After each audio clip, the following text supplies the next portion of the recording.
지금까지 설명하는 거 이해 좀 되시죠? 예, 이해되시죠? 예. 설령 또 이해가 잘 안 된다 하더라도 이번에 하고 끝나는 게 아니고 이렇게 나선형으로 이렇게 점점 이걸 기본을 쌓고 또 여기 반복하면서 더 이렇게 쌓아 올리거든요. 그래서 자꾸 하다 보면 좋아집니다. 예. 그리고 복습하실 때는 강의를 한번 다시 들어보시면서 어느 개념을 나도 좀 어설프지만 설명하는 방식으로 이렇게 나도 한번 설명해보고 그렇게 완벽한 설명은 안 됩니다. 아직 완벽하게 전달이 안 됐기 때문에 배운 데까지만 비슷하게 자꾸 설명하는 방식으로 그렇게 공부를 해보시면 되겠어요. 자, 이제 법률행위 목적으로 갈게요. 18페이지인가요, 여기가? 18페이지네. 일단 위치를 파악하셔야 돼요. 지금 우리가 뭐 하고 있는 거냐면 법률행위를 했어요. 계약을 했단 말이거든요. 계약이 유효가 되기 위한 요건을 배우는 거야. 유효가 되기 위해서. 당사자가 원한 대로의 효과가 생기기 위해서는 당사자가 갖춰야 될 요건은 우리 시험 범위는 아니지만 방금 살짝 보셨어. 당사자는 세 가지 능력이 있어야 되죠. 고리 능력, 의사 능력, 행위력. 됐어. 그건 땡. 이제 두 번째. 계약이 유효가 되기 위해서 법률행위 목적이 갖춰야 될 요건.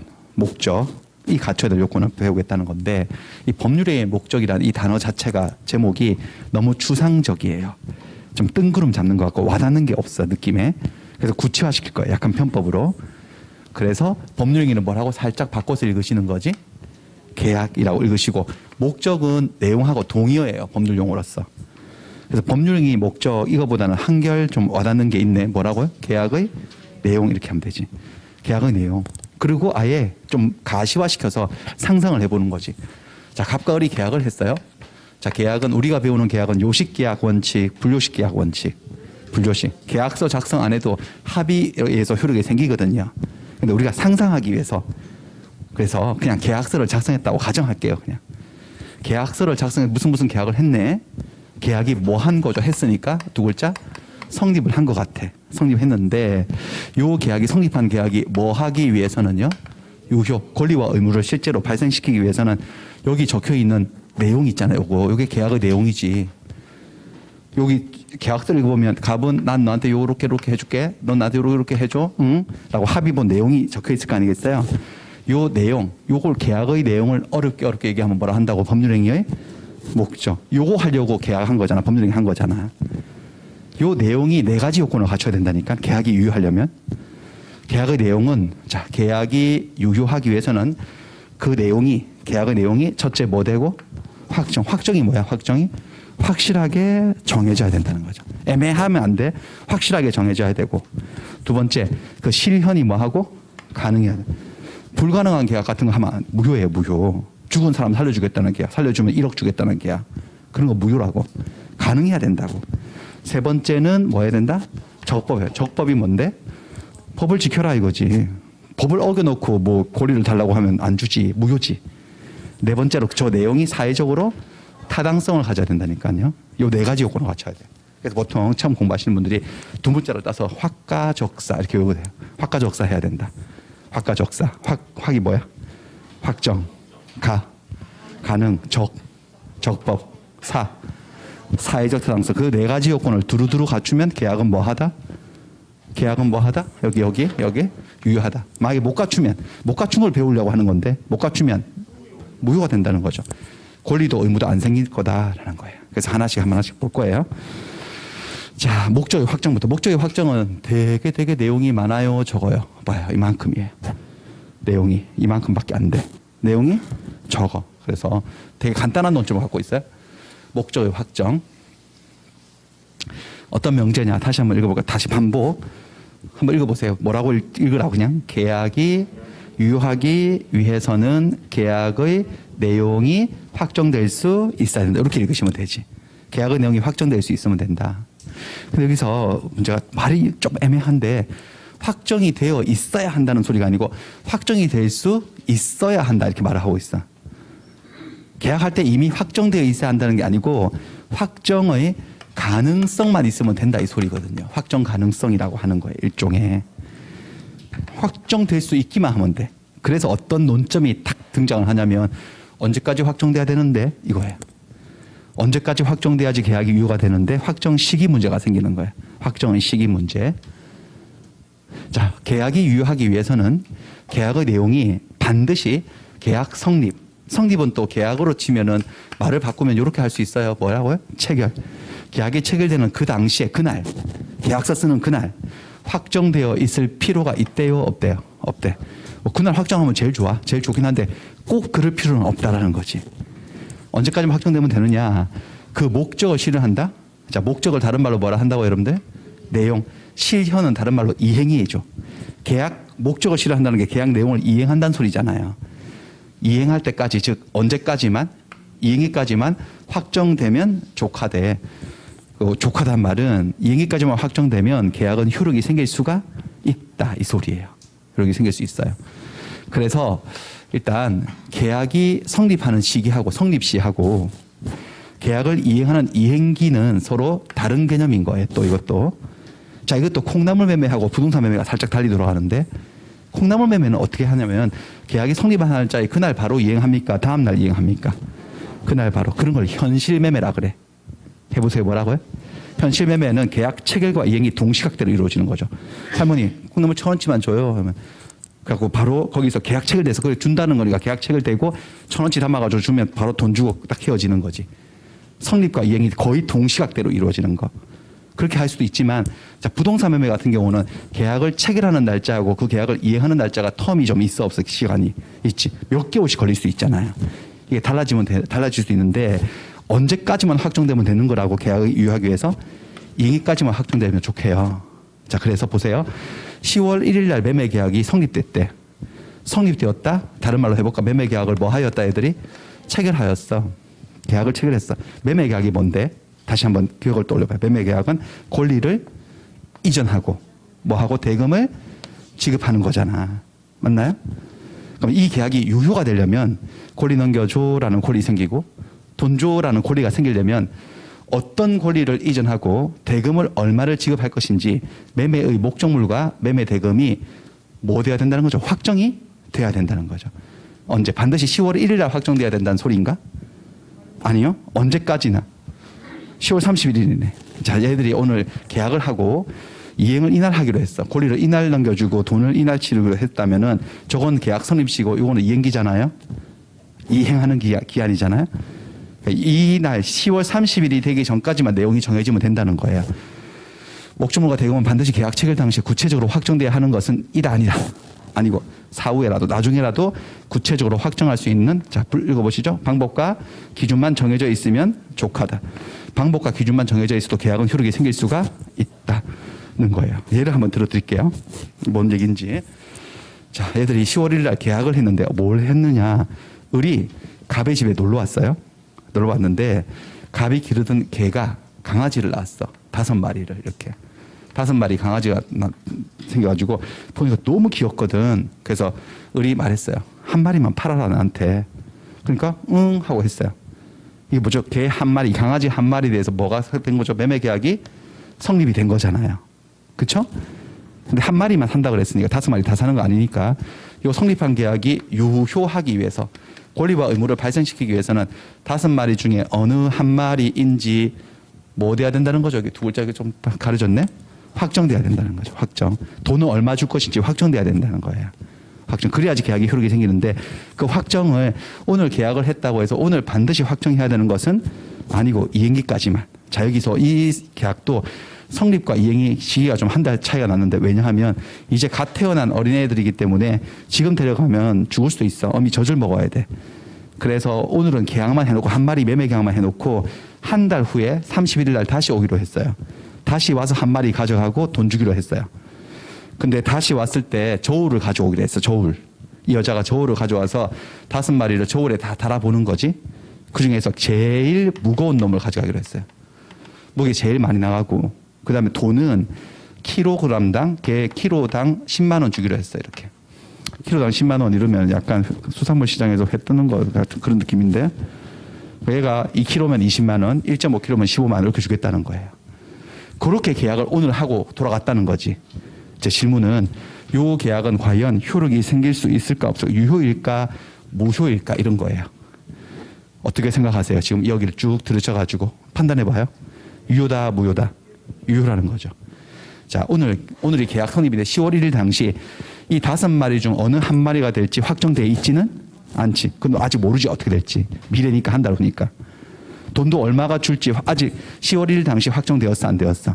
안 되었지만 31일이 되면 확정될 수 있어요 없어요?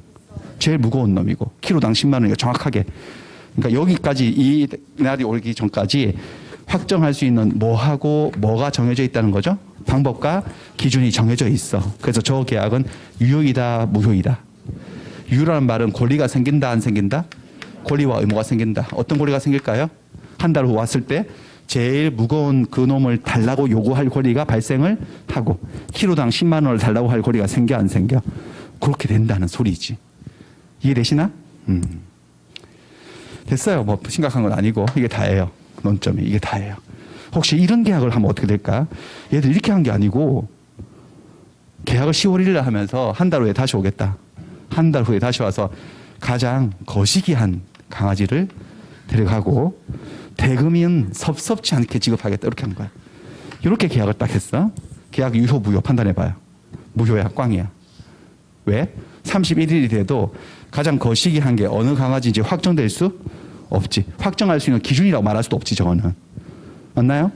거시기한 거 가지고 싸울 거 아니겠어요. 이거 한 마리 딱 들고 가져가려고 하면 잠깐만 왜 그놈 가져가? 그러면 이놈이 가장 거시기하잖아. 그러면 아니야 이놈이 거시기하지 라고 해서 거시기 가지고 싸우고 그럼 돈도 뭐 한 20만 원 줬어.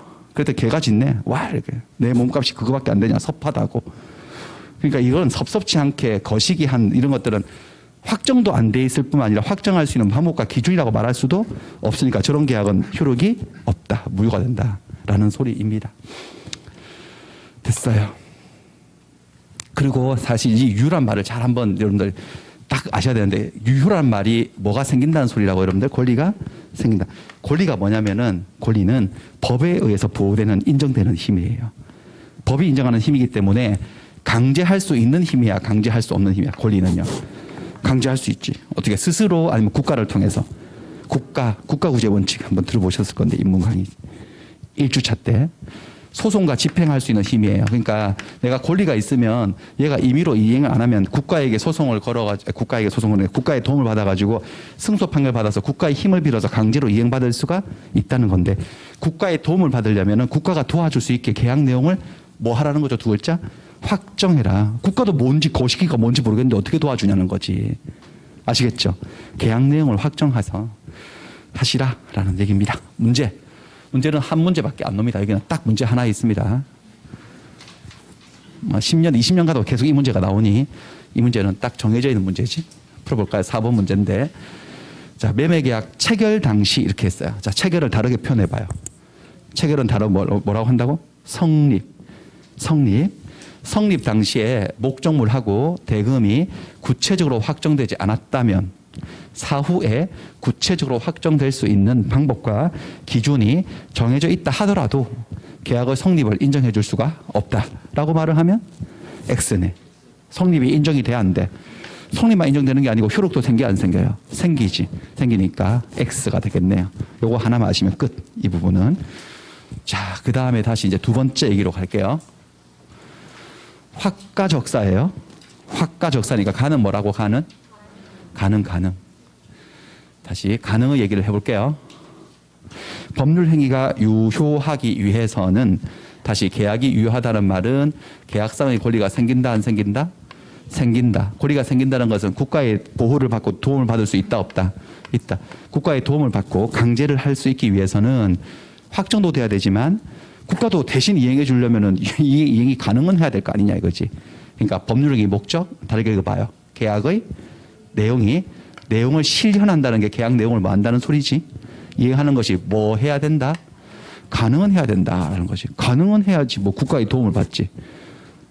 죽은 사람 살려주는 계약을 해놓고 죽은 사람 살려주는 계약은 가능해요 불가능해요? 이행이 불가능하지.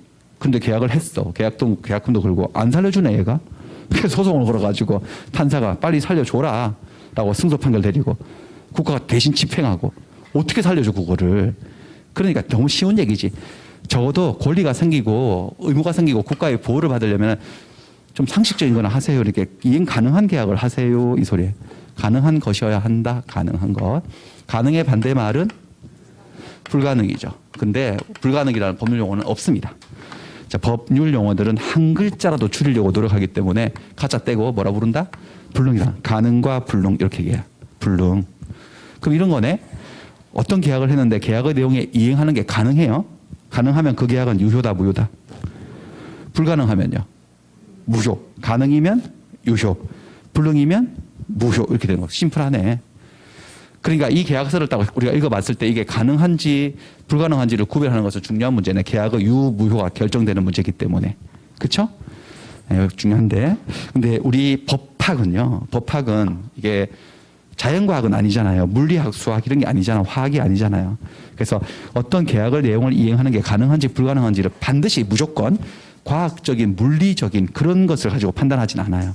이것도 판단 기준이 되는데 가장 핵심적인 본질적인 판단 기준은 여기 있어요. 뭐로 판단한다? 네 글자 읽어보시죠.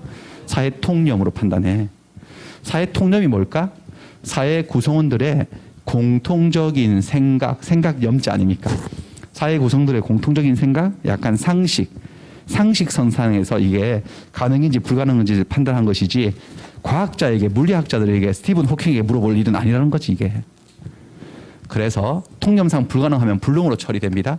그래서 교과서에 잘 나오는 예가 뭐가 있냐면 시험에 안 나오는데 교과서에 나오는 옛날 교과서에 나오는 거 한강에 가라앉은 반지를 찾아주기는 게요. 반지를 찾아주겠다. 을이 한강물 위에서 이렇게 한강 다리 위에서 반지를 만지작 이렇게 하다가 반지를 쏙 떨어뜨렸네. 반지가 가라앉았네 한강에 이렇게. 애인이 사준 반지인데 엄청 슬퍼하고 있으니까 갑이 찾아와가지고 슬퍼하지 마세요. 내가 찾아줄게. 찾아만 준다면 아니 내가 찾아주면 1,000만 원만 주면 찾아준다는 거예요. 1,000만 원만 주면. 그래가지고 이 을이 뭐 놀리냐고 어떻게 강에 가라앉은 반지를 어떻게 찾냐. 그러니까 갑이 찾을 수 있대. 자기는 해병대 출신이라는데 귀신도 잡는데 해병대 출신에 잠수부 무슨 자격증도 있고 그래서 많이 찾아봤대. 저런 거 반지 떨어진 거. 지난달에도 하나 찾았대. 태평양에 들어가서 하나 찾았대. 뭐 약간 미친 것 같기도 하고 그래가지고 근데 너무 진지하게 그러길래 진짜로 찾을 수 있나요? 그러니까 찾을 수 있다니까요. 1,000만 원만 줘요. 그래서 좋아요. 그러면 찾아만 주면 내 1,000만 원 주죠. 해서 계약을 했다 치고 계약을 했어요. 자, 계약이 유효인지 무효인지 따질 건데 성립은 했어 안 했어? 성립 요건 3개 말해봐요. 계약 성립 요건 3개. 당사자 있고 목적이 있고 의사표시가 있기만 하면 돼요. 여기서 같이 판단을 하면 안 돼요. 저 인간들 미쳤지 않냐? 그거는 유효 무효에서 판단하는 거고 성립에서는 존재만 판단하면 돼. 당사자가 있어 없어 둘이. 목적이 있어 없어 목적이. 목적이 뭔데 그대로 말하면 돼. 얘는 뭐 해주고 반지 찾아주고 얘는 1,000만 원 주는 게 목적이야. 그 다음에 의사표시 합치되었나? 그러니까 계약이 뭐 하였다. 성립하였다. 다른 말로 체결되었다. 근데 이 계약이 유효인지 무효인지를 따지는데 당사자는 권리능력, 의사능력, 행위력 중에 의사능력이 살짝 없는 의심도 되는데 됐고 목적을 보는 계약의 내용. 계약의 내용이 확정되었어 안 되었어? 확정. 저 위에 확정. 되었지. 확정되었잖아 완전히. 가능한가 불가능한가 이제 이게 문제가 되는 거지. 가능할 것 같아 불가능할 것 같아 반지를 찾아주는 게. 예? 불가능하다. 근데 이게요. 이게 제가 지금 강의를 이제 19년째 거의 20년 다 돼가는데 이게 20년 전에 하고 확실하게 달라요. 요즘은 톡톡 튀어나오는데 가능하지 않나 이런 말들이 나와요. 왜? 과학이 너무 발달하니까 과학이 상식이 돼가지고 가능하지 않나? 이렇게 생각하기도 하지. 사실 인간의 과학 수준은 놀랍지 않습니까? 여기서 지구에서 쇳덩이를 띄어 올려가지고 저기 화성에 착륙시켜가지고 사진 전송시켜서 분석하고 하는 그런 인간들이니까 솔직히 같은 인간들이라고 상상이 안 되죠, 여러분들. 우리가 사실은 우리 개인적으로는 거의 우리는 어디 시대 사람인 거지? 석기 시대 사람이면 마제석기, 타제석기에서 돌 깨가지고 사냥은 할 수 있겠지만 뭐 스마트폰 잘 쓰고 있지만 원리 모르잖아요, 우리 잘. 그렇지 않나요? 철도만 만들 거요. 철기 시대, 청동기 시대 막 그때쯤 사람일 건데. 아무튼 그러니까 이거 가능하지 않을까. 근데 그건 과학이 그렇다는 거고 이거 뭐 강에 가라앉은 반지를 찾는 것은 진짜 말 그대로 서울에서 김서방 찾기지. 뭐로 판단하자는 거죠, 뭐로? 사회통념으로. 가능이다, 불능이다. 불능이다, 불능. 그래서 이 계약은 유효다, 무효다. 무효가 되는 거죠. 무효입니다, 무효. 계약 무효면 권리와 의무가 생기지 않은 거야. 그래서 얘는 자기 약속을 지키러 강에 뛰어들어갈 법적 의무가 없고 뛰어들어가지 않아도 법적 책임을 지지 않죠. 계약은 무효입니다. 계약은 무효니까 계약금 착수금 받은 거는 가져야 돼, 돌려줘야 돼. 돌려줘야 돼. 부당이득 반환 돌려줘야 되고 막 그렇습니다. 막 그 정도 보시고 그 다음에 중요한 건 3번이에요. 불능의 종류예요. 불능의 종류. 불능에는 원시적 불능이 있고 후발적 불능이 있어요. 원시적 불능과 후발적 불능. 자, 이거는 딱 봐도 법률 용어 속에 시간이 좀 들어있다는 느낌이 안 드나요? 시간? 원시적 불능, 후발적 불능. 원래 시작할 때부터 불능, 후에 발생한 불능. 자, 불능이 언제 불능이 되었느냐 가지고 따진 거예요. 원시적 불능은 법률행위가 성립할 당시부터 불능이에요. 처음부터 불능이었던 거죠. 계약을 오늘 딱 하잖아요. 그 순간부터 불가능한 거야. 그걸 무슨 불능이라 한다? 원시적 불능. 후발적 불능은요. 계약을 하는 그 순간에는 이행이 가능했다, 불가능했다. 가능했는데 그 이후에 불가능해졌다 이 소리예요. 법률 취급이 달라져요. 자, 강에 가라앉은 반지를 찾아주는 계약은 어떤 불능 같아? 원시적 불능 같아? 후발적 불능 같아? 원시적 불능. 계약하는 순간부터 불능이잖아요. 그럴 때 계약이 무효가 되는 거예요. 원시적 불능은 법률행위 성립. 다르게 읽어볼까요? 자꾸 치환시켜보세요. 계약, 체결, 계약, 성립. 당시부터 이미 불능인 경우. 그럴 때 계약은 뭐가 된다? 무효가 되는 거지. 불가능하기 때문에. 권리 의무가 안 생겨요. 예를 들어서 이미 멸실된 건물에 대해서 매매 계약을 체결해버렸다고. 체결 다른 말로 뭐라고? 자꾸 바꿔보세요. 성립. 계약을 체결한 거지. 건물이 없어졌는데 왜 계약을 했지? 자기가 살고 있는 건물이 아니어서 매도인도 몰랐어. 제주도 별장 사건. 약간 별장처럼 안 생겼는데 약간 별장이라 치고 창고처럼 생겼죠. 별장이에요. 별장. 갑은 이 별장 주인이야. 이 별장은 제주도에 있어요. 제주도 별장 소유자인데 얘. 근데 서울에서 매매를 한 거야. 얼마 전에도 가서 좀 쉬고 왔거든요. 자기 별장에서. 근데 그래가지고 서울에서 매매를 해서 10월 1일 날 소유권 넘겨주기로 하고 대금 지급하기로 해서 합의가 되어서 계약이 뭐 하였다? 체결, 성립된 거죠. 그리고 그날은 계약금 받았어. 계약금 받았고 10월 15일 날 중도금도 받았어. 31일 날 잔금 치르고 소유권 이전 등기해주기로 이행이 약속되어 있는데 오늘이 한 10월 20일이라면 20일 날 깜짝 놀랄 일을 알게 된 거죠. 저거. 이미 이 건물은 9월 25일 날 소실되어서 멸실된 상태였던 거죠. 멸실. 자, 물건이 멸실되면 이 건물에 있던 갑의 소유권은 뭐 한 거죠? 소멸. 무슨 소멸? 상대적 소멸, 절대적 소멸. 소유권 없어, 얘 그냥. 없어. 근데 얘가 약속한 게 뭔데? 매매를 통해 약속한 게 소유권을 뭐 해주마? 이전해 주마 이렇게 약속한 거라고. 그래서 얘한테는 무슨 의무가 생겨야 되는 거죠? 소유권 이전 의무가 생겨야 되는데 의무가 생기겠어 안 생기겠어? 안 생기죠. 안 생기는 이유는 심플하죠. 불가능하지 않습니까? 없는 소유권을 어떻게 이전해줘? 이거 국가도 해줄 수가 없어요. 이거는 신만 할 수 있는 건데 신을 얘기할 건 아니니까 여기서. 그래서 근데 그걸 이제 알게 된 거예요. 이제 알게 되었어요. 얘들이 둘 다 충격을 받았겠죠. 없는 거 가지고. 따라서 이렇게 되면 소유권 이전 의무는 가능하지 않기 때문에 의무는 생기지 않는다. 얘 입장에서는요. 소유권 넘겨줘라고 청구할 뭐가 생기지 않는다는 거죠? 권리가 생기지 않는다는 거죠. 그렇죠? 권리와 의무가 생기지 않는다? 짧게 뭐라 한다고 법에서요? 무효. 계약 무효.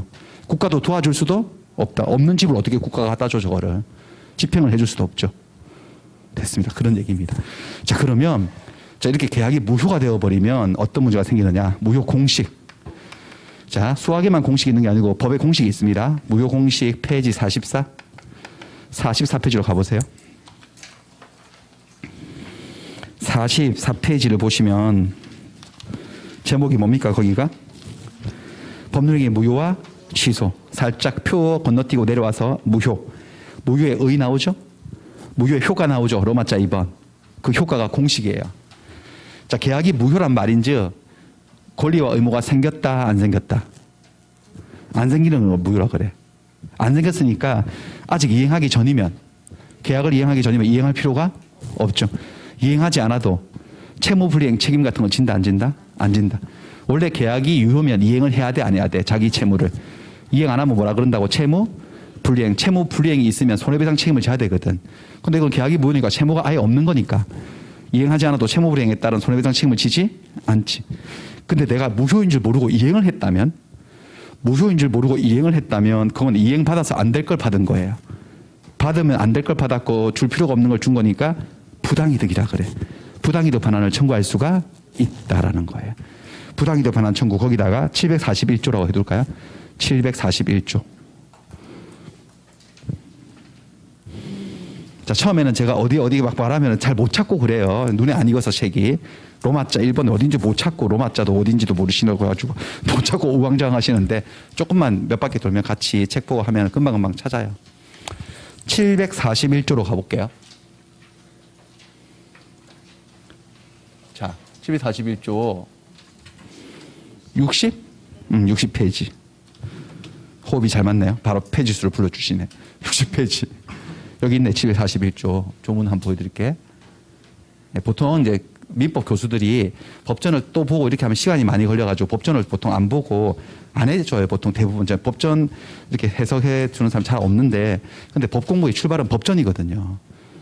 이거 갖고 해석하는 거예요. 그러니까 당분간은 계속 볼 건 아니에요. 한 3월 정도 지나가면 그때부터는 안 볼 수도 있는데, 그 전까지 여러분들 기초 다질 때는 법전을 보셔야 돼. 법전을. 외우라는 건 아닙니다. 절대로. 외우시고 할 필요는 없습니다. 한 번씩 들여다보시면 되는데, 1241조 뭐라고 돼 있나 보세요. 부당이득의 내용. 뭐라고 돼 있느냐. 법률상의 원인 없이 이렇게 돼 있어요.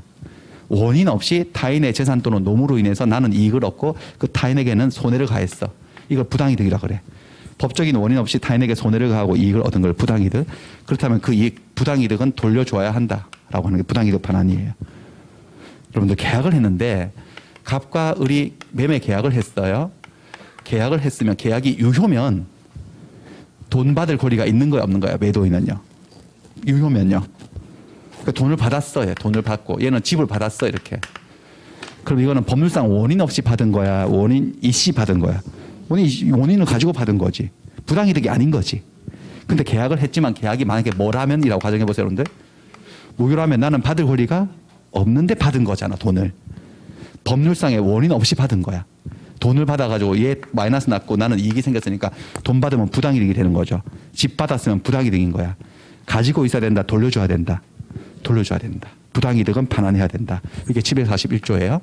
그래서 공식을 외우시면 되겠습니다. 공식은 자, 계약이 무효면 어떻다고? 이행 전이면 이행할 필요가 없고 이행된 것은 부당이득 반환을 청구해서 돌려받으면 됩니다. 자, 그 상황을 여기다 넣어서 읽어볼게요. 넣어서 이제 한번 해볼까요? 계약이 무효면. 계약이 무효인 것은 내가 오늘 우리가 여기서 알았지만 처음부터 무효였던 거지. 이제 안 거예요. 그러면 이행된 것이 있고 이행 안 된 것이 있어. 이행된 게 뭐죠? 이미 지급된 게 뭐죠? 지금요? 계약금 줬어 안 줬어? 중도금 줬어 안 줬어? 이건 이행 전이에요? 이행 후예요?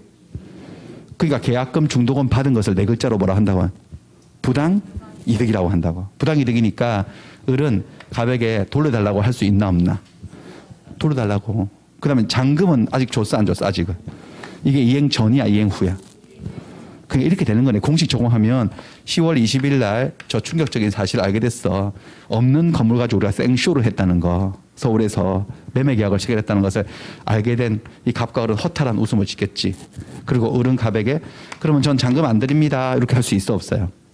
이게 이행 전이면 이행할 필요가 없고, 그리고 저한테 받으신 계약금 중도금은 돌려줘요라고 할 수가 있지. 그게 뭐라고? 부당이득 반환 청구라고. 계약금 중도금 반환.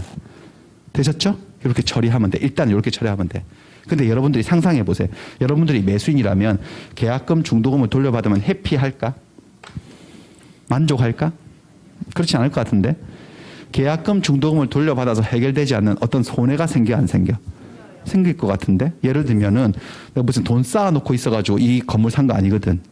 근데 계약금 중도금 넣을 거라고 어디서 병한테 돈 빌렸어. 내 돈을 빌렸는데 돈을 누가 그냥 빌려주나? 이자 받나? 이자, 여기 융자 비용 나가잖아요. 그럼 내가 계약금 중도금 돌려받아서 중도 상환을 한다 하더라도 이미 치른 이자들, 그런 것들은 손해로 남아버리잖아. 그 손해에 대해서 이 매수인이 매도인을 원망할 수도 있나 없나? 있지. 아니 별장 파는 사람이 세상에 별장이 있는지 없는지를 알고 팔았어야지. 이거 뭔 내 골탕을 먹입니까? 사람 바보 만들고. 그래가지고 계약금 중도금 돌려받는 걸로 해결 안 됩니다. 저 손해 입었으니까 별도로 손해배상 좀 해주시지 라고 할 가능성도 있고, 그 얘기를 논하는 게 한번 읽어나 보시지. 뭐라고 돼 있다고요? 계약 체결상의 과실 책임이라고 해서, 저거는 저 뒤에서 배우시는데 페이지만 불러드릴게요. 이거는 한참 언제쯤 배우냐면 한 2월 달쯤 배울 거예요. 이거는 이번 라운드에 하지도 않을 거니까. 페이지는 116페이지 있어요. 페이지 116 이렇게. 그래서 우리 민법은 뒤를 배워야지 앞도 이해가 돼요. 앞에 게 쉬운 게 나오는 게 아니기 때문에 여러분들 앞이 제일 어려워 오히려. 뭐 모를 때 앞에 뒤에 내용들이 다 튀어나오기 때문에. 그래서 꾹 참고 그냥 계속 가시는 게 묵묵히 가시는 게 좋습니다. 요까지 하고 그다음에 후발적 불능으로 한번 가볼게요. 이렇게만 하고 이런 문제가 생길 수 있다는 겁니다. 후발적 불능은 법률행위가 성립한 당시에는 이행이 가능했는데 계약 체결 이후에 불능으로 된 경우를 말합니다. 이때는 이제 주의하실 게 뭐냐면은 계약이 무효가 되지 않는다는 거지. 아까 원시적 불능일 때는 계약 무효였죠, 여러분들. 후발적 불능은 계약을 무효로 만들지 않아. 그래서 불가능하면 계약이 무효다라고 할 때 무효는 오로지 무슨 불능을 얘기한다? 원시적 불능만을 의미합니다. 이 그림을 한번 볼까요? 위에 그림하고 완전 차이가 나네. 자, 10월 1일 계약이 체결될 당시에 건물이 있나 없나 멀쩡하게 있지. 그래서 이 건물의 소유권을 가분들에게 이전해 주겠다고 했는데 이행이 가능이다 불가능하다? 가능. 대금지급도 가능하니까. 그러니까 계약을 했으니까 계약은 다른 사정 없으면 뭐 할 거다? 유효로 스타트한 거지. 계약금도 지급했고 계약금 받은 건 부당이득이다 부당이득 아니다? 아니죠. 계약이 뭐 하니까? 유효하니까 부당이득 아닌 거지. 중도금도 줬어. 근데 문제는 10월 20일 날 건물이 또 날아갔네. 이렇게. 건물이 소실되었네. 건물이 소실되었으니까 소유권 이전은 불가능해졌죠. 무슨 불능? 후발적 불능. 아까 불능은 무슨 불능? 원시적 불능. 어렵지 않죠? 정말 완전 쉽잖아요. 후발적 불능. 자, 여기서 중요한 것은 이 건물이 내려앉았다고 해서 다시 20일 전으로 소급해서 올라가서 계약 무효네라고 하지 않는다는 거죠. 계약은 유효였어 무효였어 출발했을 때? 유효였지. 그 과거가 부정되진 않아. 계약은 유효였고 이 문제를 다르게 처리할 뿐이야 지금부터. 계약은 무효로 되지 않음. 요거 포인트예요. 예. 그럼 어떻게 처리하나? 집도 없는데 어떻게 처리하느냐? 채무자에게 귀책 사유가 있냐 없냐에 따라서 나눕니다. 여기서 말하는 채무자가 누구래요? 옆에 적어놨네 제가 친절하게. 매도인을 의미해요.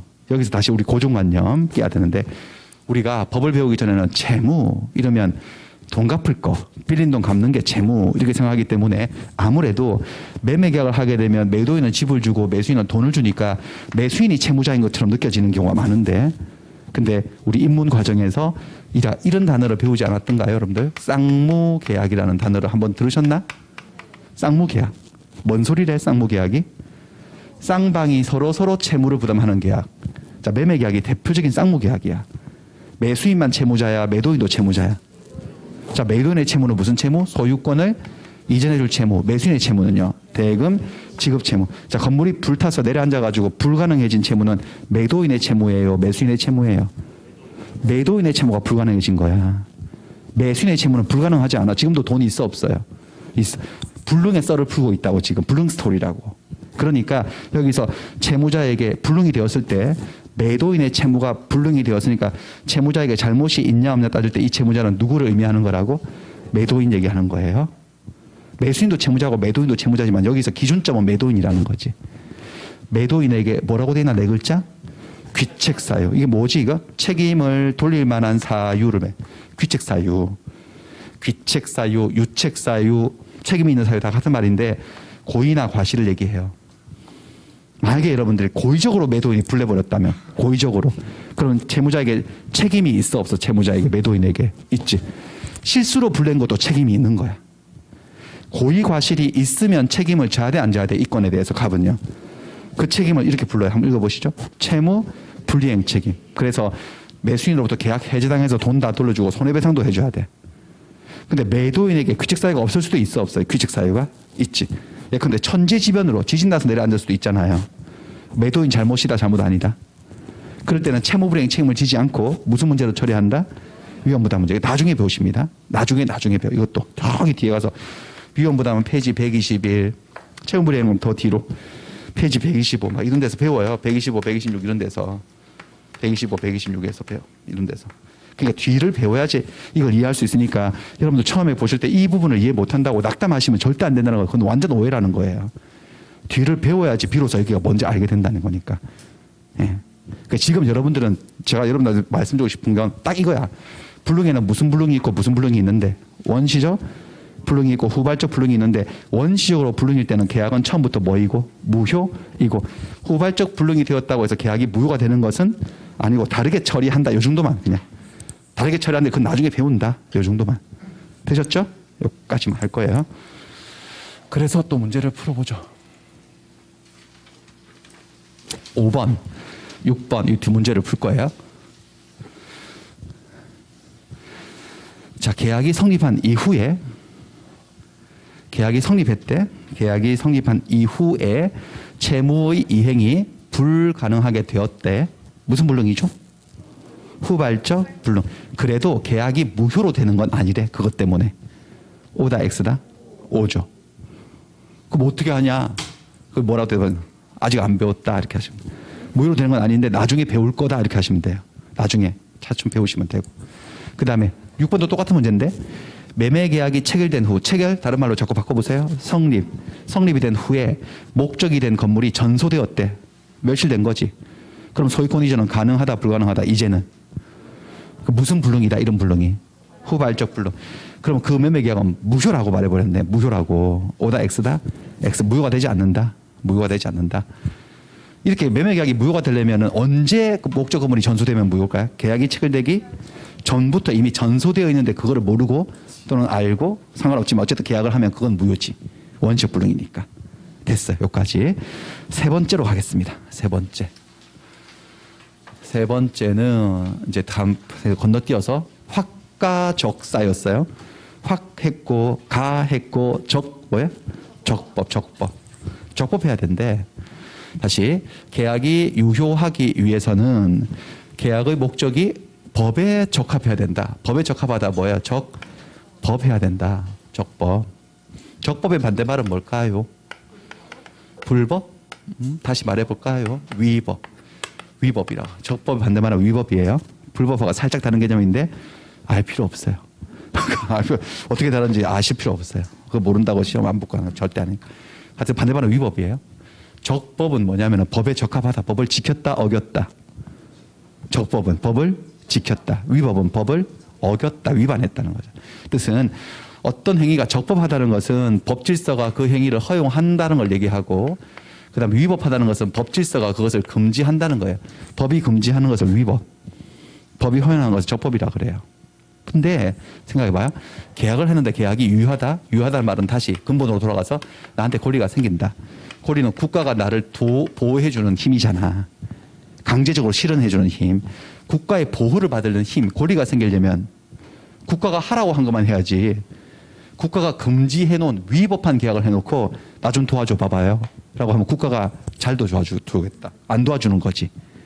그렇잖아요.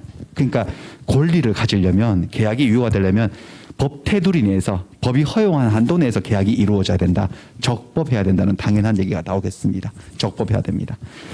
적법의 반대말은 위법이고 근데 법을 지키라고 하는데 무슨 규정을 지켜라 이렇게 돼 있네.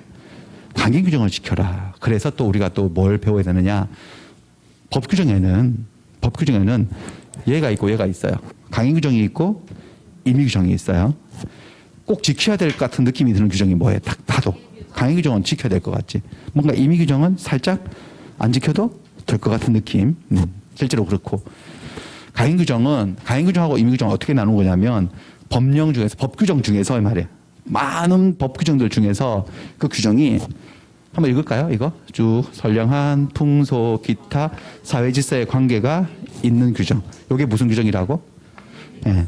선량한 풍속 우리 사회를 지키는 최소한의 도덕률 이런 것들 설명하기는 애매해요. 저런 것도 관념적이어서 그냥 느끼는 거죠. 선량한 풍속 그러니까 우리 사회 질서하고 관계가 있대.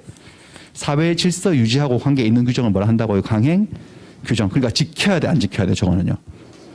왜? 저거를 어기면 사회 질서가 무너지니까. 이런 규정으로 됐고 이걸 어기면 뭔가 불이익을 받겠지. 반면에 임의 규정이 있어요. 임의 규정의 뜻은 이거예요. 또 한번 읽을까요? 여기서부터 여기까지 한번 읽어보세요. 선량한 풍속, 기타, 사회 질서의 관계가 없는. 다 똑같은데 여기는 뭐죠? 있는, 여기는 없는. 사회 질서 유지하고는 관계없는 규정이 있어요. 질서 유지 때문에 만들어 놓은 규정이 아닌 거야. 임의 규정은. 그런 규정이 있어요. 그러니까 우리의 고정관념을 또 깨야 되네. 여러분들은 법이라 그러면 전부 다 질서 유지를 위해서 만든 규정이라고 생각하실 거 아니겠어요? 대부분. 법은 꼭 지켜야 된다 이런 느낌이 있나요? 우리가 어기긴 하지만 지켜야 된다 그런 게 있지만 전혀 안 그런 규정도 있어요. 임의 규정은 왜 만들었느냐? 질서 유지하고 한 게 없어요. 당사자의 의사가 분명하지 않을 때 그 의사를 해석하는 기준에 의사 해석의 기준에 불과하기 때문에 당사자의 의사가 분명하면 우리는 그렇게 안 할 건데요. 다르게 하고 싶은데요. 라고 하면 적용을 배제할 수도 있어. 적용을 배제한다는 것은 꼭 법대로 해야 된다. 다르게 해도 된다. 다르게 해도 되는 거. 그런 게 임의 규정이 되게 많아요. 그렇다면 여러분들 계약이 유효하려면 법을 지켜야 됩니다. 법을 어기면 계약 효력 안 줍니다. 무효입니다. 라고 하는 것은 뭐 임의 규정을 지켜달라는 거예요. 강행 규정을 지켜달라는 거야. 당연히 강행 규정을 지켜라는 소리지. 그런데 이 강행 규정이 다시 둘로 나눠진다. 통설에 가면 강행 규정, 법 규정 중에서 선량한 풍속, 기타 사회질서에 관계 있는 이 강행 규정은 그냥 그림 보고 읽어보시지. 무슨 규정 나누네. 효력 규정하고 단속 규정으로 나눠지네. 효력 규정하고 단속 규정으로 나눠지는데 효력 규정은요. 야 그거 하지 마. 그 질서 유지를 해서 그런 계약 하지 마. 하지 마. 라고 하면 처벌할 거야. 라고 했는데 했어. 이런 효력 규정을 위반하게 되면 계약이 뭐래? 밑에 한번 보시면 무효래. 근데 단속 규정도 강행 규정인데 단속 규정은 저 밑에 내려가 보세요. 위반하면 뭐라고 돼 있어요? 유효라고 돼 있어. 처벌은 받는데 계약은 유효를 인정해 준 거예요. 우리 상식하고 맞는 게 어느 쪽이에요, 여러분들? 효력 규정이 상식에 맞아. 단속 규정이 상식에 맞아. 효력 규정이 맞지. 하지 말라고 했는데 하는 계약 무효로 처리하는 게 맞지 않습니까? 이게 원래 본연의 모습이고 요건 좀 이상한 예외적인 모습이에요. 그래서 요거는 다음 라운드에 할게요. 요거는. 일반적으로 우리 상식에 맞는 거 한번 볼게요. 두 가지만 한번 예를 들 건데 두 번째 거 한번 읽으시지. 초과 수수료 약정 금지. 다섯 번째 거 한번 읽으시지. 최고 이자율 제한. 자, 두 번째는 공인중개사법에, 다섯 번째는 이자 제한법에 어떤 계약이 있는데 이 계약이 강행법규를 위반해서 무효가 된 사건을 한번 보여드릴게요. 보여드리겠습니다. 여기다가는 흰색을 써도 되지. 여기다 잘 보이니까. 어떤 계약이 있었냐면 갑이 누구냐면 갑이 이 부동산을 가지고 있는 부동산 소유자고 토지겠지. 토지 아니면 건물인지 안 나와요. 판례는 안 나와서 부동산인데 을이 누구냐면 당시에 중개업자, 지금은 개업 공인중개사라 불리는 중개업자를 할게 편하게 중개업자예요. 그래서 중개 의뢰를 해요. 중개를 의뢰합니다. 의뢰를 하고 수수료 약정을 하는 거죠. 중개 수수료 약정. 중개 거래가 성사되면 수수료를 주는 약정을 했어요. 근데 약정이 어떻게 됐냐면 수수료가 얼마를 주기로 했냐면 거래가 성사되면 3,500만 원을 주기로 했어요. 중개 수수료로 3,500을 받기로 한 거예요. 3,500을 받기로 하는 이 계약의 내용이 법을 위반했던 거예요. 공인중개사법 여러분도 배우시겠지만 공인중개사법에는 그 거래 규모에 따라서 중개 수수료를 받을 수 있는 법의 한도가 있어 없어? 한도액이 있지. 요 부동산을 중개를 하고 받을 수 있는 수수료의 최고 한도가 당시 얼마였냐면 800이었어요. 800만 원이 최고 한도였어요. 근데 얼마를 주기로 했다고? 3,500을 주기로 계약을 했다 치면 자, 수수료를 주는 것도 계약이다 아니다. 수수료를 3,500 주겠다는 것도 계약이지. 자, 이 계약이 유효인지 무효인지 지금부터 우리가 따지는 거예요. 계약이 유효하려면 계약의 내용이 확가적사해야 된다고. 확정되었어 안 되었어? 확정. 확정. 계약 내용 뭔지 아시겠죠, 여러분들? 중개해주고 성사되면 3,500 준다. 확정. 이행 가능해요, 불가능해요? 가능. 가능하지 못할 것도 없지. 문제는 뭐 하냐 이거죠. 적법해야 됩니다. 법을. 근데 법을 어겼어. 공인중개사법을 어긴 거예요. 금지 행위에 딱 걸렸어. 이거 초과 수수료 받다가 걸리면 형사처벌 받는 거 아시나? 어떻게 돼 처벌 내용이? 그건 중개사법에 나올 건데 1일 아닌가? 1년 이하 징역, 1천만 원 이하 벌금. 뭐 그건 뭐 됐어요. 제 소관이 아니고. 아무튼 그렇게 해요. 그러니까 이런 계약은 800만 원이 법정 최고 한도인데 3,500을 받기로 하는 계약은 적법한 계약이다, 위법한 계약이다. 무슨 규정을 위반한 거다? 무슨 규정? 강행 규정 중에 뭐를 위반한 거다? 효력 규정을 위반해서 유효다, 무효다? 무효다. 무효라는 말은 3,500 받을 권리가 생긴다, 안 생긴다? 안 생긴다. 국가의 도움을 받을 수가 없다. 성사시켜줬지. 그 3,500 달라고 해요. 3,500만 원을 줄 의무도 없는 거지 그러니까. 못 줘요 이런 거죠 갑이. 그랬더니 소송을 확 걸어버리네 중개업자가. 판사님 분명히 저 3,500 준다고 저 계약서도 여기 있습니다. 저 받아야 되겠습니다. 그럼 국가가 얘를 도와줄까 안 도와줄까? 받지 말라고 했잖아 분명히 3,500까지는. 근데 국가가 도움을 받을 수가 없지. 왜? 위법해서 그런 거죠. 계약의 내용이 뭐 해서요? 위법해서 그런 거예요. 근데 또 따지고 보면 한 푼도 못 받는 건 불쌍하지 않나? 거래도 해줬는데 그죠? 성사도 됐는데 다 100% 위법한가? 초과된 부분만 위법한가? 초과된 부분만 위법해요. 그래서 초과된 부분만 무효 처리해요 이거는요. 초과된 부분만 무효 처리해요. 초과된 부분. 800까지는 받을 권리 생겨 안 생겨? 법정 한도가 800이면요. 생기죠. 전부 무효 아니면 일부 무효. 일부 무효. 예, 일부 무효. 그래서 이 사건은 사실은 어떻게 된 거냐면 3,500만 원을 돈으로 주겠다고 한 게 아니고 중개 수수료로 돈을 준 게 아니고 토지를 줬어 얘가. 거래가 성사되고 나니까 토지를 줘버렸다고. 수수료 쪼로 가져라. 가진 건 땅밖에 없었나 봐요. 땅을 하나씩 준 거지. 땅을 줬어. 근데 이 땅을 받았는데 수수료로 받았는데 이게 수용됐어요. 받자마자 제주시 협의 취득돼서 수용이 돼서 보상금으로 3,500을 탄 거지. 그래서 결국 중개 수수료 쪼로 3,500을 받은 택이 된 거야 이게 꼴이. 그러니까 중개사법에서는 뭐라 되어 있느냐 뭐 증여, 사례, 기타 어떠한 명목, 어떤 명분을 대서라도 법정 한도를 초과하는 수수료를 받지 말라고 돼 있거든요. 결국 초과 수수료를 받은 거야. 무효인데. 그럼 이 장면은 여러분들 아까 우리 무효 공식 계약이 무효면 이행하기 전이면 이행할 필요가 없고 이행된 것은 부당이도 반환 청구할 수 있다는 거잖아. 이건 이행 전 모습이에요. 이행 후 모습이에요. 이렇게 돼버렸다면. 이행 후 벌써 준 거야 안 준 거야? 토지를 줘서 3,500원. 준 거니까 부당이도 반환 청구. 이 소송은 부당이도 반환 청구 소송이었어요. 얘가 얘를 상대로 돌려달라 그랬어. 얼마? 2,700. 2,700에 대한 부당이득 반환 청구 소송을 건 거지. 초과된 부분은 무효니까 부당이득 아니냐. 그래서 이겼을까 졌을까 이 사람은. 이겼어.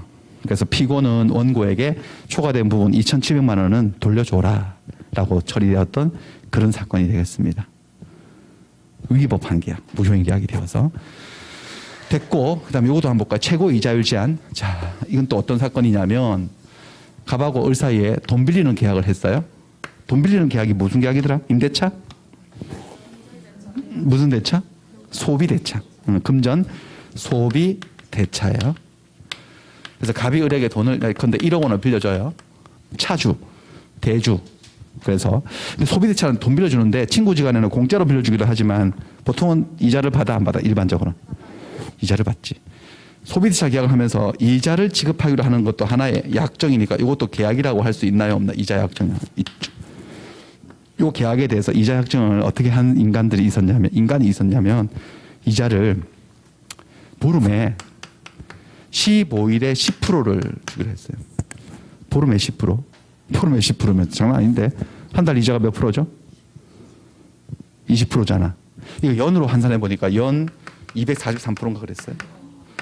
그러니까 이거 1년 쓰고 갚으면 원금 1억 원에 이자가 2억 4천이 붙어요. 원리금이 3억 3천을 갚아야 돼. 어떻게 생각하세요, 여러분들? 이게 정상이 아니야, 이게. 정상이 아니죠. 사채업자 아닙니까, 이게. 사채업자, 고리대금업자. 그래가지고, 어쨌든 이렇게 많은 이자를 왜 주기로 했느냐. 을은 뭐, 이제 어디 돈 빌 데가 없으니까 이렇게 이 사채를 썼겠지. 그래가지고, 하여튼 이런 계약을 했다 치면, 요 계약이 유효일까, 무효일까를 따져볼게요. 계약은 체결되었어, 안 되었어? 이만큼 이자 주기로 계약이. 체결돼, 성립한 거지. 계약 내용 확정되었어, 안 돼서? 확정됐지. 이행 가능해요, 불가능해요? 가능도 하지. 근데 이제 뭐에 걸린 거죠? 적법하냐 이거죠. 근데 위법하다는 거죠. 그런 것들을 제한하는 법이 하나 있으니 뭐죠? 이자제한법. 이자제한법 제2조에는 개인과 개인 사이 금전 소비대차 하면서 받을 수 있는 최고 이율을 제한하고 있어요. 뭐 숫자로 외울 필요 없는데 25% 범위 내에서 연 25% 범위 내에서 대통령령으로 위임해놨어요. 대통령령을 찾아보면은 연 24%로 돼 있어요. 그러니까 이거는 여러분 근데 이것도 이거 조금 배워가지고 아무 때나 써먹으면 안 돼. 이건 개인과 개인 사이에 금전 소비대차고 대부업하고 이런 것들 여기 적용받지 않아. 거긴 더 높아야 조금 더 받을 수 있고 여기 그냥 개인 사이에 돈 빌려주고 받는 건데 24%니까 그러니까 갑이 을에게 돈 1억 빌려주고 받을 수 있는 1년 이자의 최대 맥시멈이 2,400인 거야. 근데 얘는 2억 4천을 받기로 한 거니까 법을 위반했어 안 했어요. 그래서 이 계약은 유효다 무효다? 무효. 위법하기 때문에 무효입니다. 위법해서 무효입니다. 무효란 말이 무슨 말인데? 을은 그렇게 2억 4천이나 이자를 줄 의무가 있다 없다? 없고 받을 권리 없다. 혹시 얘가 얘를 상대로 소송 걸어가지고 2억 4천 받겠다고 소송 걸면 얘는 이긴다 진다? 진다. 그런 소리에 위법하기 때문에. 근데 따지고 보면 이것도 전부 무효는 아니야. 24%까지는 효력이 있을까 없을까요? 있어요. 초과된 부분 무효 처리합니다. 초과된 부분이 위법하기 때문에. 이런 식이다. 그래서 지금 우리가 뭘 보는 거냐. 계약의 내용이 확정이 되었고 계약의 내용이 이행이 가능하다 하더라도 법이 금지한 위법한 계약을 했으면 권리와 의무는 발생할 수가 없다. 그 계약은 유효이다 무효이다. 무효가 되어서 국가의 도움을 받을 수가 없다. 뭐 그런 얘기예요. 근데 여기를 한번 볼게요. 임의규정. 임의규정 얘기 좀 할까요? 임의규정. 그 전에 그렇다면 문제를 또 하나 잊어버리기 전에 하나 보고 가야 하는 게 좋습니다. 조금만 지나면 잊어버릴 가능성이 있습니다. 그래서 금방 잊어버립니다. 이거 하나만 7번. 자, 이자 제한법상 최고 이자율 25%, 24% 이런 것들을 초과하는 부분을 규율하고 있는 규정, 초과된 부분은 무효다 어쩌다 하는 이런 규정들은 효력 규정이다라고 말을 했네. 맞을까? 맞네. 효력 규정이네. 효력 규정입니다. 단속 규정은 나중에 할게요. 다음 라운드에 하고 그 다음에 지금 우리가 임의 규정을 좀 볼 거예요. 임의 규정. 자, 임의 규정은 105조 이렇게 돼 있죠. 그리고 이렇게 임의 규정들이 여기 뭐 나와 있는데 이거보다 더 있어요. 훨씬 더 많을 거야. 대표적인 임의 규정 몇 개 갖다 놓는데 주물과 종물 100조 이항 이거 임의 규정이고 105조. 자, 여기는 페이지 25페이지로 갈 거예요. 그림이법 25페이지로 갈 건데 25페이지로 가면 하나, 둘, 셋, 넷, 다섯. 자, 해석의 기준 해가지고 105조 나오죠. 조합 종문이라 보시고 법조문 그대로 옮겨놓은 거거든요. 105조 한번 읽어보실까? 뭐라고 돼 있는지. 법률행위의 당사자가 법령 중의 선량한 풍소, 기타 사회질서에 관계없는 규정과 다른 의사를 표시한 때에는 그 의사에 의한다. 그렇게 돼 있어요. 자, 그래서 한번 볼까요? 법률행위 뭐라고 읽으시라고? 계약의 누가? 당사자. 갑과 을이 계약을 했는데 계약을 한 두 당사자가 법령 중에 여기서도 여기까지 한번 줄여보세요. 법령 중에서 선량한 풍속 기타 사회질서 길어요. 선풍기라고 해요. 선풍기하고 관계가 있는 관계 없는 규정 이거 뭐라 그러죠? 줄여가지고 선풍기하고 관계 없는 규정 임의 규정이잖아. 그러니까 계약의 당사자가 임의 규정과 다른 의사를 표시했다네. 이게 뭔 소리래? 임의 규정대로 아니면 다르게? 규정대로 안 하고 다르게 했다는 거 얘들은. 그러면 그 규정에 의한데 의사에 의한데? 의사에 의한다. 이 말을 잘 느껴봐요. 무슨 말인지. 다르게 해도 된다는 거야 안 된다는 거야? 그 니들 뜻대로 해줄게. 다르게 해. 라고 하는 거예요. 이게 임의 규정이야. 다르게 해도 되는 규정. 다르게 해도 존중받는 규정. 임의 규정인 거야. 그 대표적인 임의 규정이 100조 2항이에요. 한번 읽을까요 이거? 100조 2항인데 종물은 주물 처분에 따른다. 우리 주물과 종물도 한번 들으셨잖아요. 우리 인문 1주차인가 거기서 자꾸 1주차 2주차 얘기를 해서 죄송합니다만은 주물과 종물 뭐 됐고 다 나올 거니까 배하고 노가 있으면 노가 뭘까요? 노가 종물이야 주물이야? 종물일 거고 배는요? 주물이겠지. 종물은 주물 처분에 따른다. 노는 배의 처분에 따른다. 배 팔면 노 판 거다. 이런 원리죠. 이 100조 2항. 이게 법조문에 있다고. 그러니까 여러분들 노 젓는 배인데 배를 매매를 하면 노가 매매에 포함된 거다 포함되지 않은 거다. 포함된 거다. 그러니까 매도인은 노도 줘야 돼 안 줘야 돼? 줘야 되는데 배를 매매할 때부터 우리 배를 사러 왔는데 갑이 이렇게 말하네요. 형씨 내가 이 노가 사연이 좀 있습니다. 그래서 노는 못 팝니다. 내가 배값을 깎아 드릴 테니까 노는 만들어 쓰세요. 라고 했더니 우리 얼마나 깎아 주시려고? 그러니까 내가 50만 원 깎아 드리지. 라고 하니까 오케이. 노 뺍시다. 그래서 계약서에다가 노는 제외 이렇게 적어버렸어. 특약을 해서. 종물을 주물처분에 따르기로 안 따르기로? 안 따르기로 하면 그래도 그럼 노는 빠지는 걸까? 그래도 들어가는 걸까? 빠지는 거죠. 그러니까 종물을 주물처분에 따른다는 이 규정은 강행 규정이 아니라 무슨 규정이어서요? 임의 규정에서 다른 의사를 표시하면 그 의사에 따라 빠질 수 있다는 거니까. 이런 규정을 뭐라 한다는 거예요? 임의 규정이라고 얘기를 해요. 다르게 해도 되는 규정들. 이게 엄청나게 많아요. 그럼 여기서 이런 생각이 들죠. 왜 만들었지 이런 건? 백조의 양은. 아니 그러니까 안 지켜도 그만인 거라는 거지. 두 사람만 합의만 되면. 내 고정관념은 법은 다 지키라고 만든 줄 알았는데 저건 안 지켜도 된다는 건데 저런 걸 왜 만들었나? 종이 아깝게, 잉크 아깝게. 왜 만들었냐면은 얘들처럼 특약을 했을 때 아니면 특약을 안 했을 때 안 하고 싸울 때 써먹으려고 기준을 잡으려고. 얘들은 특약을 했으니까 노 때문에 싸울 일은 없지 뺀다고 했으니까. 맞나요? 근데 처음에 계약할 때 노에 대해서 가타부터 아무 말도 없었을 수도 있었지. 그냥 노 젓는 배인데 매매해놓고 오늘 배 받으러 왔는데 갑자기 노를 걷어버리네 얘가. 노를 빼네. 그래서 뭐예요? 왜 노를 걷어요? 그러니까 안 팔았으니까요. 이러는 거예요. 아, 무슨 소리 하세요? 지금 노 젓는 배인데 배 팔면 노 판 거지. 줘요 빨리. 농담하지 마시고. 그러니까 아니 장난 아니라고 진짜라고. 계약서 보라고. 계약서에는 배 매매 계약서 이렇게 돼 있는 거야. 노가 포함되어 있지 않는 거야 계약서에. 이렇게 다르게 노가 들어갈지 안 들어갈지 특약을 안 해놓고 싸우는 경우가 있을까요? 없을까요? 그럴 때 기준이 바로 이거라고. 뭐라고요? 종물은 주물처분에 따른 거니까 포함된 것으로 포함되지 않은 것으로. 포함되는 게 우리의 의사의 상식과 기준이지 않습니까? 그 기준이 되기 위해서 만들 뿐인 것이지 선량한 풍속 기타 사회질서를 지키기 위해서 만든 게 아니에요. 뭐 노 빼고 배 판다고 무슨 사회질서가 무너집니까? 노를 뺀다고 특약했을 때 갑자기 잠복 군부하고 경찰이 갑자기 튀어나와가지고 감히 노를 빼? 조사할 게 있으니 서로 갑시다 같이. 이렇게 하지는 않을 거니까 이거는 선풍기하고 관계가 없는 규정이다라는 거지. 무슨 말인지 아시겠죠? 이런 게 임의 규정이랑 임의 규정. 많아 임의 규정. 자 여러분 보세요. 임의 규정 우리가 창의적으로 한번 반대 규정 한번 만들어 볼까요? 105-1 그냥 제가 한번 만들어 본 거예요. 강행 규정. 법률행위의 당사자가 이번에는 뭐라 해야 될까? 법령 중에 선량한 풍소, 기타 사회질서의 관계 있는이지 있는. 그렇죠? 그런 규정은 무슨 규정? 강행 규정과 다른 의사를 표시했어.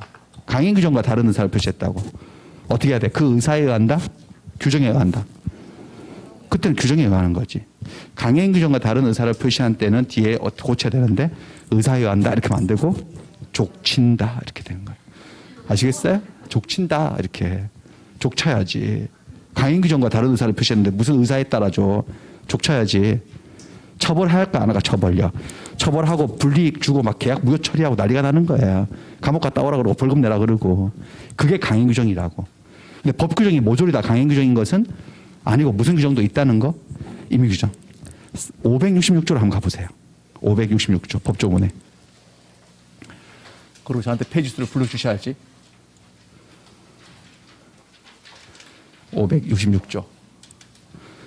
566조는 몇 페이지죠? 법전 페이지가? 46페이지인가요? 자, 여러분들 느껴보세요. 그러니까 어떤 규정이 강행 규정이고 어떤 규정이 임의 규정인지는 여러분들 가슴속에 다 답이 있어. 야, 이렇게 안 해도 됐다. 이렇게 안 해도 사회질서 안 무너진다. 합의만 되면 이렇게 안 해도 된다. 그런 느낌이 오면 무슨 규정이에요? 임의 규정이고. 그래요. 566조 한번 볼까요? 여기. 제목은 뭐예요? 매매? 계약 비용의 부담. 한번 읽으시죠. 매매 계약에 관한 비용은 당사자, 쌍방이 근문에서 부담한대. 당사자가 누구하고 누군데? 매도인과 매수인이요. 반씩 낸다는 소리예요. 매매 계약 비용, 나중에 배우시겠지만 계약 비용은 계약을 체결할 때 들어가는 비용. 계약 체결할 때 들어가는 비용. 부동산을 매매하는데, 아니 골동품을 매매하면 이게 얼마짜리인지 감정인의 감정을 받기로 했어. 감정 비용 같은 거. 그 다음에 법무사한테 계약서 작성을 맡기기로 했어. 그럼 작성 수수료 같은 거. 계약을 체결할 때 들어가는 비용을 계약 비용이라 해요. 이게 100만 원 나왔어. 그럼 누가 내야 돼? 매도인이 내야 돼? 매수인이 내야 돼? 뭐라고 하고 있는 거야? 반씩 내라고 50만 원씩. 딱 생각해 봐요. 반씩 내야지만 우리 사회 질서가 유지되나? 아니지 않나? 매도인이 계약 비용 내가 낼게요. 그냥 100만 원 내가 낼게요. 합시다. 할 수 있어 없어요? 매수인이 다 내겠다고 할 수는요? 있지. 7대3으로 낼 수도 있어 없어? 반씩 안 내고. 그럼 다르게 하면 다르게 할 수도 있어 없어? 566조대로 안 하고. 무슨 규정 같아? 566조. 임의 규정인 거지. 이게 임의 규정의 감각이에요, 여러분들. 외우시는 게 아니고 다르게 해도. 근데 초과 수수료는 받지 말라고 하는 중개사법의 초과 수수료 규정은요. 에이, 법에는 그렇게 돼 있지만 우리는 다르게 합시다. 그럼 족친다니까요. 다르게 할 수 없어요. 그런 게 무슨 규정이라고요? 강행 규정인 거야. 강행 규정인 거야. 느낌으로. 거의 다 느낌으로 해결되고 느낌하고 안 맞는 게 몇 개 있거든요. 느낌대로 대답하면 느낌대로 점수가 나오는 이상한 게 있어. 거기만 몇 개 이제 외우시면 돼요, 나중에. 그런 것들만 몇 개 외우시면 되고, 나머지는 감각대로 감각을 키우시면 돼요. 그래가지고 문제를 또 풀어봐야지. 자, 8번. 매매, 계약에 관한 비용은 특별한 사정이 없으면 쌍방이 근분해서 부담한다라고 3번이나 물어봤네. O다 X다? O죠. 이건 그냥 법조문을 그대로 물어본 거잖아. 그냥 법조문을 꼬아서도 아니고 조문을 그대로 물어본 거예요. 그다음 9번은요. 매매 비용, 즉 매매 계약 비용을 매수인이 전부 부담하겠대. 혼자 자기 혼자 다 내겠대. 그 특별한 사정이 없다면 유효인가 무효인가 저런 거. 유효지. 왜? 반씩 내라 그랬는데 분명히 566조에는. 하지만 그 규정은 무슨 규정이어서요? 임의 규정이어서 이렇게 한 명이 다 내도 상관이 없다라는 거지. 됐어. 요 정도. 요 정도로 감각을 가지고 잠깐 쉬었다가 한 번만 더 하도록 하겠습니다. 그 지금부터 이제 새로 이제 본 수업이 시작됐기 때문에 딱 이제 2시에 칼같이 끝나지는 못해요. 일반적으로 민법 수업은 약간 오버타임이 되니까 좀 각오하고 2시에 뭐 약속 잡고 그러시면 안 돼요. 민법 다른 과목들은 좀 빨리 끝날 수 있어도 민법은 빨리 끝나도 2시 10분, 20분 정도 이렇게 생각을 하셔야 돼. 그 정도 평균적으로 끝날 거니까. 아시겠죠? 잠깐만 쉬었다가 너무 길게는 안 하고 한 번만 더 하겠습니다.